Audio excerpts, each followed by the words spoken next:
जय हिंद, नमस्ते, वेलकम मेरे शेरों श्रेणियों। क्या हाल चाल आप सभी का? आई होप आप सब बढ़िया हैं और बहुत बढ़िया तरीके से आप लोगों की मेहनत चल रही होगी। तो एक बहुत बड़ी खुशखबरी आप लोगों के लिए। वैसे अधिकतर एयरफोर्स और नेवी में जब से अग्निवीर स्कीम आई है उस टाइम से बच्चों का रुझान थोड़ा सा कम है, लेकिन पिछले कुछ सालों से नेवी और एयरफोर्स दोनों के अंदर परमानेंट वैकेंसी जो है वो बराबर आ रही है। तो जैसे एयरफोर्स के अंदर वैकेंसीज आया करती है, जैसे वाई ग्रुप वाले जो बच्चे हैं मेडिकल असिस्टेंट की उनकी वैकेंसी हुआ करती है, परमानेंट आपकी वैकेंसी है। सेम उसी तरीके से पानी वाला फौजी अगर आपको बनना है, permanent vacancy as a sailor post के ऊपर अगर आपको जाना है तो उसके लिए नेवी का जो नोटिफिकेशन जो है वो जारी हो चुका है। परमानेंट वैकेंसी उन बच्चों के लिए है जिन बच्चों की क्लास 12th में फिजिक्स केमिस्ट्री बायो है, मेडिकल ब्रांच से जो कोई बच्चे हैं उनके लिए। बात करेंगे क्या एज क्वालिफिकेशन होगा, क्या पेपर का पैटर्न होगा और इसकी तैयारी आप कैसे करोगे, उन सब के बारे में हम बात करेंगे। सबसे पहले आपकी जानकारी के लिए बता दूं, जिन बच्चों ने अभी 12th का एग्जाम दिया है उन बच्चों के लिए गोल्डन अपॉर्चुनिटी है, क्योंकि इसके अंदर सबसे ज्यादा वेटेज जो होता है वो बायो का होता है। तो बायो आपने पहले पढ़ ही रखा है और हम आपको और तैयार करवाएंगे, उसको अच्छे लेवल से पहुंचाने की कोशिश करेंगे। तो बायोलॉजी वाले बच्चों के लिए सबसे सुनहरा मौका है। इसमें आपको बस थोड़ा सा आपकी प्रिपरेशन में एड ऑन करना है।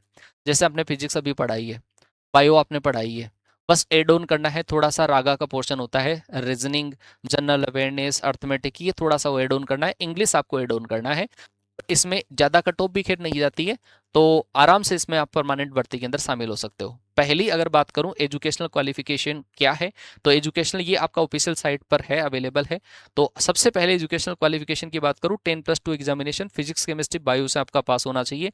आपका एग्रीगेट परसेंट 50% होना चाहिए और मिनिमम 50% ई सब्जेक्ट में, फिजिक्स में 40% आपका होना चाहिए, केमिस्ट्री में एंड बायो में। अभी कुछ बच्चों ने जैसे अभी 12th का एग्जाम दिया है तो उन बच्चों का रिजल्ट आना बाकी है, लेकिन वो फॉर्म भर सकते हैं। लेकिन आपका जो ज्वाइनिंग है वो तभी होगा जब आप इस कंडीशन को फॉलो करोगे। इस कंडीशन में अगर आप आओगे, जैसे किसी बच्चे ने फॉर्म भर दिया और फॉर्म भरने के बाद में उस बच्चे का फिजिक्स के अंदर मार्क्स है वो 36 आ गया, तो फिर वो एलिजिबल नहीं है, उस बच्चा वो आगे ज्वाइनिंग नहीं हो पाएगी, चाहे आप कितने भी स्टेज पार कर लो, है ना। तो आप इस क्वालिफिकेशन को अगर फॉलो करोगे तो आपका एग्जाम लगेगा, आपका फाइनल सिलेक्शन तभी माना जाएगा, आप फॉर्म फिल कर सकते हो।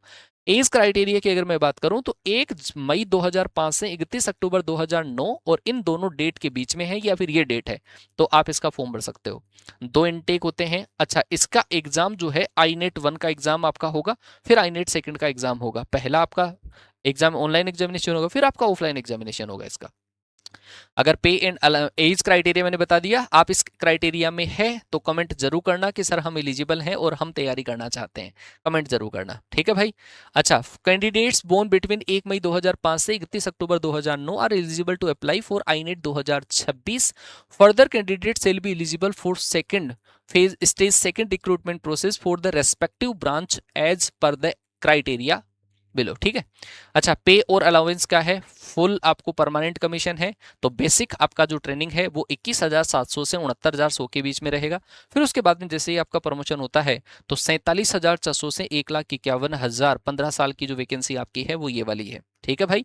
अच्छा जी, इसके लिए आपको क्या चाहिए? During the entire period of training and thereafter sailors are given books, reading materials, uniforms, food and accommodation as पर।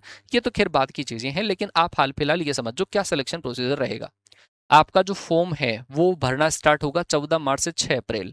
और 12th बोर्ड जैसे राजस्थान का मुझे पता है, तो राजस्थान बोर्ड वाले बच्चों का रिजल्ट जो आएगा वो 31 मार्च को आ जाएगा, तो वो बच्चे फॉर्म भर सकते हैं। ऐसे यूपी बोर्ड का या हो सकता है जल्दी रिजल्ट आ जाए, नहीं भी आए तो भी फॉर्म फिलअप कर सकते हो, ठीक है।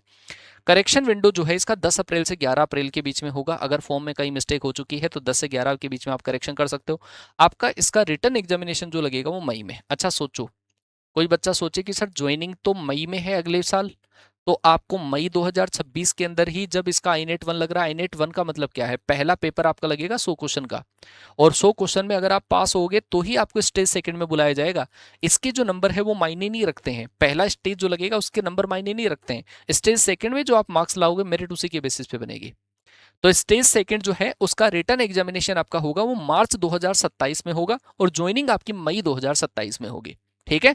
और शॉर्ट लिस्टिंग जो होगी इसकी वो आपकी 1 साल बाद में होगी, मतलब 2026 फरवरी। एग्जाम अभी ले लेंगे आपका अब उसी के साथ में आप और तैयारी बीच में करते रहे ना, 2026 मतलब 2027 में 1 साल बाद में आपका शॉर्ट लिस्टिंग आएगी, फिर एग्जाम आपका आएगा। तो तैयारी लेकिन अभी से करना भाई, परमानेंट वैकेंसी है, ऐसे परमानेंट वैकेंसियां नेवी एसएसआर में, नेवी एसएसआर हुआ, एयरफोर्स वाइज में कमी देखने को मिलती है। तो पहला जो आपका एग्जामिनेशन होगा उसमें 100 क्वेश्चन होंगे, और 100 क्वेश्चन में से दोनों बाइलिंगुअल आपका पेपर रहेगा। इसके अंदर आपके 4 सेगमेंट रहेंगे, इंग्लिश के 25 क्वेश्चन, साइंस इसमें फिजिक्स थोड़ी सी मिक्स होगी, फिजिक्स और थोड़ा सा जनरल साइंस 10th वाली साइंस, बायो के पूरे 25 क्वेश्चन होंगे, और जनरल अवेयरनेस रागा का सेक्शन, जनरल अवेयरनेस मतलब जीके का सेक्शन होगा, उसकी तैयारी हम करवाएंगे, आपको टेंशन लेने की जरूरत नहीं है।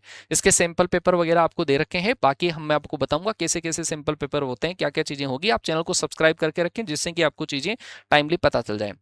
ये जो पहला पेपर आपका लगेगा आईनेट 1 जो लगेगा, ऑनलाइन पेपर जो लगेगा, वो नेगेटिव मार्किंग के साथ में होगा, जबकि दूसरा पेपर जो लगेगा, जो ऑफलाइन लगेगा, उसमें नेगेटिव मार्किंग नहीं होती है। ठीक है, वो ऑफलाइन मोड में लगता है, ये ऑनलाइन मोड में लगता है।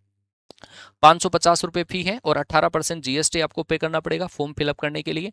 और फिर अगर आप पहला रिटर्न एग्जामिनेशन पास कर लेते हैं तो फिर उसके बाद में आपका स्टेज सेकंड होगा, शॉर्ट लिस्टिंग होगी, और शॉर्ट लिस्टिंग के बाद में आपका होगा फेज सेकंड। फेज सेकंड के अंदर आपको पहले रिटर्न एग्जामिनेशन के साथ में ही आपको 6.5 मिनट में 1600 किलोमीटर 1.6 किलोमीटर की रनिंग आपकी होगी, 20 स्क्वेट्स होगा, 15 पुशअप्स होगा, और 15 बेंट नी सिटअप्स होगा।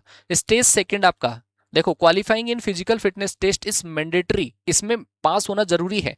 ठीक है, फिर उसके बाद में आपका रिटर्न एग्जामिनेशन होगा। रिटर्न एग्जामिनेशन में 100 क्वेश्चन का पेपर आएगा, और वही आपके 4 सेगमेंट। अच्छा, ये जो 4 सेगमेंट बनेंगे 25-25 क्वेश्चन के, उसमें से क्या सर जीके में पास होना जरूरी है? नहीं, उसमें पास होना जरूरी नहीं। आपका एग्रीगेट अगर आप मेरिट पास करते हो ना, तो आप पास कर जाओगे। ठीक है, वो समय बिना नेगेटिव मार्किंग के होगा, ध्यान रखना ये चीज। 1 घंटे के अंदर आपको 100 क्वेश्चन करना पड़ेगा। चलो जी, Indian navy reserve the right of determine the passing marks in each section and aggregate. Navy के पास में राइट्स है कि वो हर सेगमेंट के अंदर जो सेक्शन वाइज जो है कट ऑफ रखें, बट ऐसा आज तक हुआ नहीं है, सेक्शनल कट ऑफ नेवी में होती नहीं है, तो आप निश्चिंत रहो, इसके लिए नेगेटिव ये नहीं होगा। फिर उसके बाद में आपका मेडिकल एग्जामिनेशन होगा, फिर आपका पीएसएल आएगा, फिर ये बाद की बातें हैं।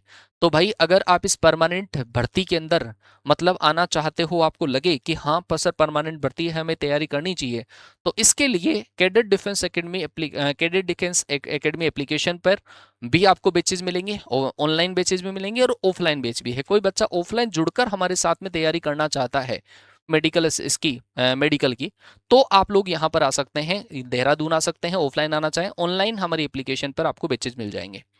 01/2027 बैच की, सॉरी ये 02/2027 बैच है, और 15 अप्रैल 2026, ठीक है, 15 अप्रैल 2026 से नया बैच स्टार्ट होगा, क्योंकि अभी 30 और 31 मार्च को तो आपका एग्जाम है ना।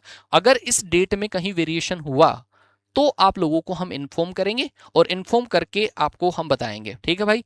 अच्छा, साथ में ही आप लोगों की ये जो नंबर दे रखे हैं स्क्रीन के ऊपर, आपको नंबर दे रखा है, इस नंबर पे आप कॉल करके इंक्वायरी कर सकते हैं। ये नंबर आपको दे रखा है, इस नंबर पे कॉल करना, इंक्वायरी कर लेना कि सर हम परमानेंट भर्ती के अंदर ऑफलाइन आना चाहते हैं, ऑनलाइन आपको करना है, ये सारी चीज़ें आप यहाँ से डिस्कस कर सकते हो। तो मैं कहूँगा परमानेंट भर्ती है, मौका मत चूको और ट्राई करो अपने तरफ को, क्योंकि अभी आपने पेपर दिया है और फिर आपका पेपर लगना है ना, मई के आसपास आपका पेपर है ना, तो मई भी लगभग मई लास्ट के आसपास आपका इसका पेपर रहेगा।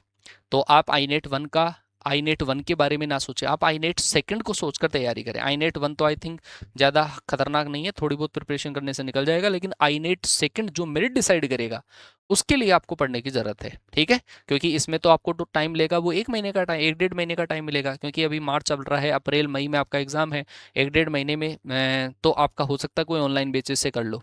लेकिन आप आईनेट सेकंड के बारे में सोचना, एक बार आप उसकी तैयारी कर लोगे तो फिर परमानेंट भर्ती में आ जाओगे।